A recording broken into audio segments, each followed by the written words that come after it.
ମୁଁ ସତ୍ୟନାରାୟଣ ଆଚାର୍ଯ୍ୟ କହୁଛି ବିଜୁ ଶ୍ରମିକ ସଂଘରୁ। ମୋ ପାଖରେ ଯିଏ ଅଛନ୍ତି ସିଏ ଜେନେରାଲ ସେକ୍ରେଟାରୀ ଅଛନ୍ତି ଆମର ଆଞ୍ଚଳିକ ଶ୍ରମିକ ସଂଘର। ତେଣୁ ଆମର ଏଇଟା ଆଜି ତ ଧାରଣା ନୂଆ ନୁହେଁ, ଆମେ ବହୁତ ଥର ଆସିଛୁ ଗେଟ୍ ପାଖକୁ ଏବଂ ଆମର ସମସ୍ୟା କଥା ଆମେ ସବୁବେଳେ ଉଠେଇଛୁ।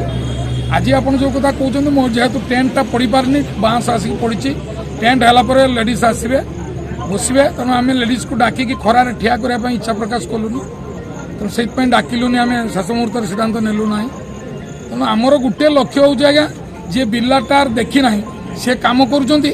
ଆମେ ବିର୍ଲାଟାରେ 30 ବର୍ଷ କାମ କରିକି ସେଠୁ 4-5ଟା ପ୍ଲାଣ୍ଟ କରି ଏବଂ ସିଏ ସବୁ ପ୍ଲାଣ୍ଟକୁ ବିକିକି ଆକୁ ଦେବାଳିଆ କରିକି ଡାଲମିଆ ଭାରତ ପଛପଟରେ ଲେଖା ହେଇଛି 347 କୋଟି ଟଙ୍କାରେ ଶୁଖୁଆ ଦରରେ ଆଜ୍ଞା ଫ୍ୟାକ୍ଟ୍ରି ବିକ୍ରି ହେଇଛି। 900 ଏକର ଜମି ଏଠି ଯେତିକି ଖାଲି ତାକୁ ଯଦି ବିକ୍ରି କରିବେ ଏଠି 13,000 କୋଟି ଟଙ୍କା ହେବ, 1300 କୋଟି ଟଙ୍କା ହେବ ଖାଲି ଜମି।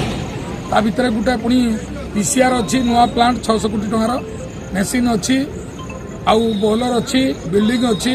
ତାକୁ ଛାଡ଼ି ଦେଇକି ନସି ପାଖରେ ଜାଗା 1.5 ଏକର ଅଛି, 5 ଏକର ଆଉ ଗୋଟେ ଜାଗାରେ 7 ଏକର ଏଠି ଅଛି, 1.5 ଏକର ଅଛି ଚାନ୍ଦିପୁର ପାଖରେ। ତେଣୁ ଇଏ ଜମି ଯଦି ବିକ୍ରି ହେବ ତାହେଲେ ସେ ଜମି ବାବଦକୁ 2200 କୋଟି ଟଙ୍କା ହେଇଯିବ ଜମିର ଦାମ। ତେଣୁ ହୁଏରେ ତାକୁ 347 କୋଟି ଟଙ୍କାରେ NCLTରେ ସେ ତାକୁ ନେଇଛନ୍ତି। ନେଲା ପରେ ନୂଆ କଣ୍ଟ୍ରାକ୍ଟର ଛୁଆ ପୁଣି ITI ପିଲାଙ୍କୁ ଭର୍ତ୍ତି କଲେ। ଆମେ ସବୁବେଳେ ବିରୋଧ କରିଛୁ। ମାନ୍ୟବର ଜିଲ୍ଲାପାଳ ଆମକୁ ସବୁବେଳେ ପ୍ରତିଶ୍ରୁତି ଦେଇଥିଲେ, ବିଗତ ଜିଲ୍ଲାପାଳ ଦେଇଥିଲେ, ଏ ଜିଲ୍ଲାପାଳ ମଧ୍ୟ କହିଲେ ଇଲେକ୍ସନ ପରେ ମୁଁ ଆକୁ ସମାଧାନ କରିବି।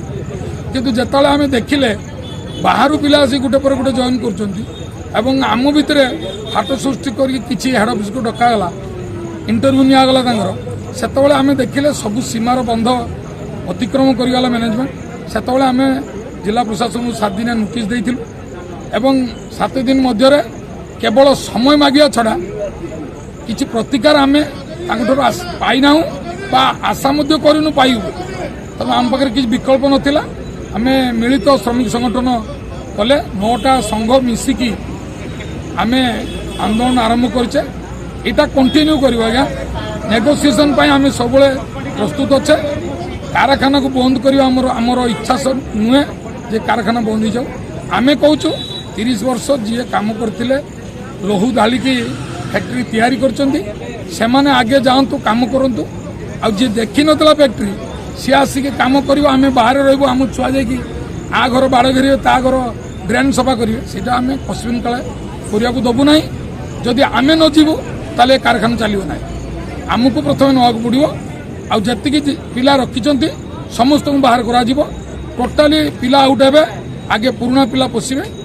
ଆମ ଯେଉଁମାନେ ଏ କମ୍ପାନୀର କାମ କରୁଥିଲେ ଷ୍ଟାଫ୍ ମାନଙ୍କୁ ସେମିତି ଅଧେ ଷ୍ଟାଫ୍କୁ ରଖାହେଲା, ଅଧେ ଷ୍ଟାଫ୍ଙ୍କୁ ବାହାର କରିଦେଇଛନ୍ତି।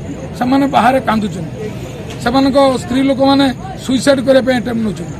କେମିତି ଚାଲିବ ଆଜ୍ଞା ସଂସାର? 4 ବର୍ଷ ହେଲା ଆମେ ଗୋଟେ ଟଙ୍କା ପାଇନୁ। ତେଣୁ এইଥିପାଇଁ ଏଇଟା କଣ୍ଟିନ୍ୟୁ ହେବ, ଇଏ ସରିବନି।